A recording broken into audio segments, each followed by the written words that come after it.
Harka fuuni kabajamtoota daawwattoota qaroo miidiyaa odeeffannoowwan keenya guyyaa har'aas qabanne tokko jenneeti eegalleetiin jirra hanga xumuraatti waliin turtii akka taasiftanis naffeerra. Xiyyaarri Eerbaas haaraan bitame balalliisaa jalqabaa gara Naayijeeriyaa Leegos akka taasisu ibsame. Xiyyaarri akka Afrikaatti kan jalqabaa ta'e Eerbaas 350,000 balallii jalqabaa gara Naayijeeriyaa magaalaa Leegositti kan taasisu ta'uu daandiin qilleensaa Itoophiyaa beeksise. Xiyyaarichi kun dheengadda buufata xiyyaaraa idil-addunyaa Booleetti gahuun kan yaadatamudha. Xiyyaarri imaltoota haaraan bitame kun Itoophiyaa dachee argama dhala namaa jedhamuun moggaafame Afrikaa irraa kan jalqabaa yoo ta'u qabeenya daandii qilleensa Itoophiyaa ta'eera.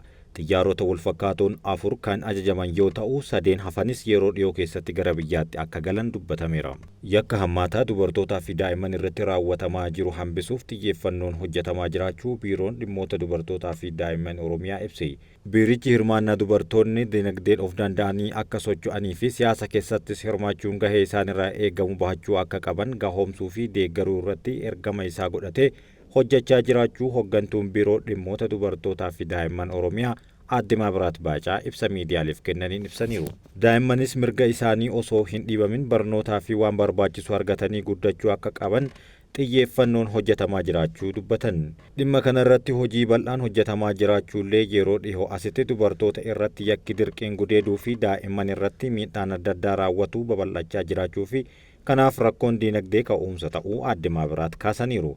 Keessumattuu dirqisiisanii gudeeduu abbaa firoottan dhihoo fi namoota walitti dhiheenya qabaniin ta'uun rakkinicha daran yaaddessaa taasiseera jedhaniiru. Godinaaleen akka Harargee Bahaa, Baalee Bahaa fi Boorana Bahaa godinaalee miidhaan daa'immanii fi dubartoota irra gahaa jiru itti babal'achaa dhufe ta'uu isaa ibsanii keessattuu dhiheenya kana Boorana Bahaatti reebichi dubartii tokkorra gahee fi magaalaa Naqamteetti namoota 8 dubarri takka gudeedamuu akka fakkeenyaatti kaasaniiru.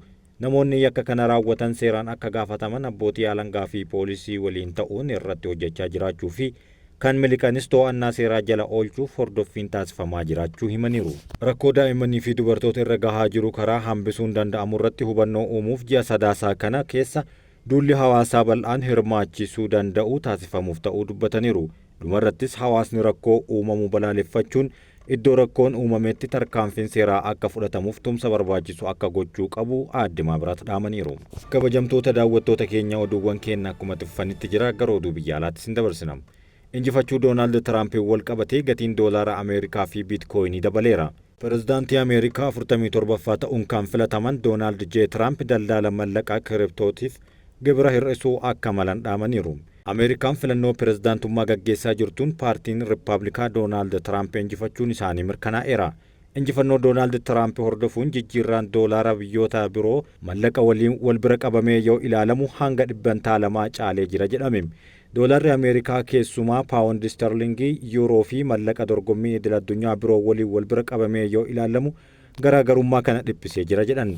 Kana malees gatiin mallaqa virchuwaalii kan akka biitkooyinii fi mallaqa kiriptoos dabaleera. Yeroo ammaa kana biitkooyiniin tokko doolaara 74,000 tarreeffamuu kan danda'u yoo ta'u daballiin kun injifannoo Doonaald Tiraampiin wal qabatee kan ba'e ta'uu BBC'n tarree daldalaa isaa irratti balballoomseera. Tiraamp yeroo duula filannoo isaaniitti Ameerikaan giddugala mallaqa kiriptoo akka taatu kan barbaadanii fi daldala akkanaa irratti gibira hir'isuu akka malan dubbatanii turan.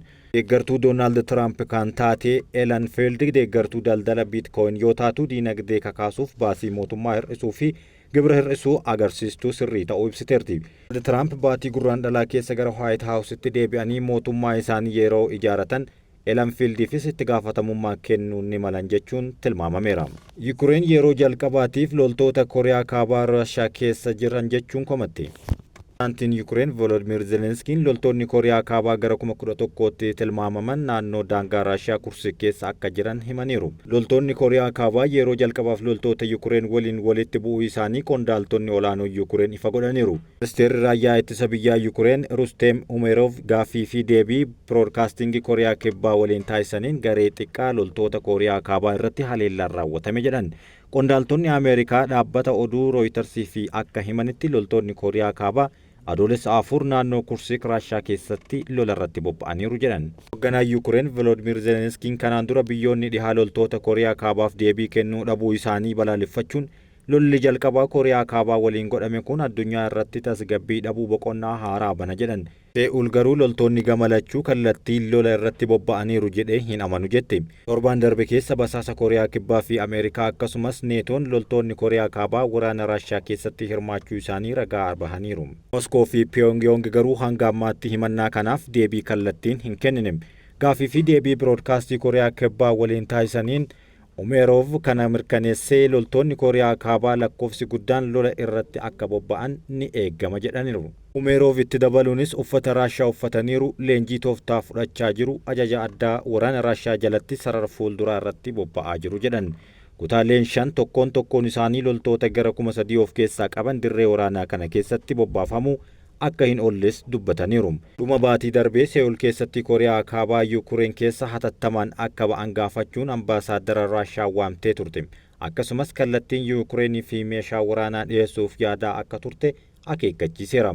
Xiinxaltoonni akka jedhanitti garuu Pyongyang kaffaltii argachuu akka dandeessu yookaan loltoota kanaaf jijjiirraa teekinooloojii waraana Raashiyaa argachuun ishee ni mala jedhan. Raashiyaa fi Kooriyaa Kaabaa biyyoota lamaan keessaa tokko irratti weerarri yoo labsame wal gargaaran waadaa galuun isaanii ni yaadatama. Oduu biraatiin ministeerri muummee Israa'el Benjaamin Netanyaahuu ministeera ittisaa Yo'aaf Galant hojii irraa ari'aniiru.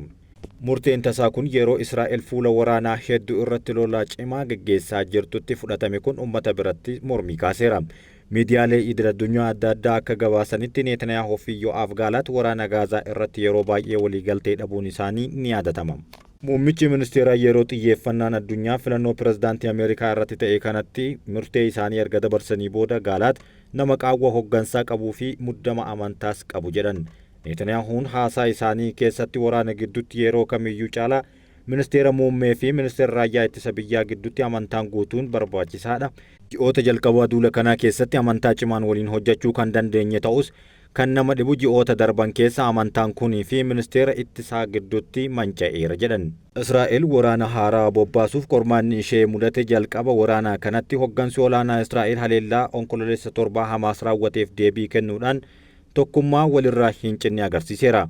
Garuu waraanni kun Libaanos dabalatee kutaalee naannichaa birootti babal'achuun isaa sababoota dhimmoota imaammata ijoo irratti hoggantoonni gidduutti garaagarummaa uumuuf sababa ta'eera jedhan. Netaniyaahuun dhiibbaa waraana Hamaas irratti godhamu itti fufuuf injifannoo guutuu argachuu akka barbaadu yoo ibsu Galaan gama isaatiin waraanni kun furmaata siyaasaaf karaa baneera jechuun waraana dhaabsisuuf marii deebisee eegaluuf fedhii qaban argisiisaniiru. Yeroo darbe Galant hoggantoota siyaasaa fi waraana haleellaa onkololeessa 7 raawwatameef itti gaafatamummaa qaban irratti qorannoon walabaa akka gaggeeffamuuf gaafatu irra deddeebiin dhagahamaa ture. Maatiin namoota booji'amanii fi mormitoonni mootummaa hedduun aangoo Netaniyaahuu eeguuf yaalaa jiru waraana dheeressee waliigaltee dhukaasaa dhaabuu cabseera jechuun himataniiru. Giddugaleessa Teel Aviv fi naannolee biroo keessatti Yo'aaf Galant aangoo gadhiisuu hordofee mormiin guddaan ka'eera. Hogganaan paartii dorgomaa kanaa Yaa'ir Laapid gama isaaniitiin fuula X isaanii irratti akka maxxansaniin ittisa hojii irraa ari'uun maraattummaadha jechuun Netanyaahuu qeeqaniiru. Mormitoonni kumaatamaan lakkaa'aman daandii magaalaa Teel Aviv irratti bahuun daandii gurguddoo cufuun gara mana jireenyaa muummicha ministeeraatti hiriira bahaniiru. Kabajamtootaa fi jaallatamtoota hordoftoota qaroo miidiyaa oduun hanga ammaatti isin biraan geenye kanuma oduu waliin kan isin waliin ture Amiin Shubbiseetii waan nu dhageeffattaniif galatooma.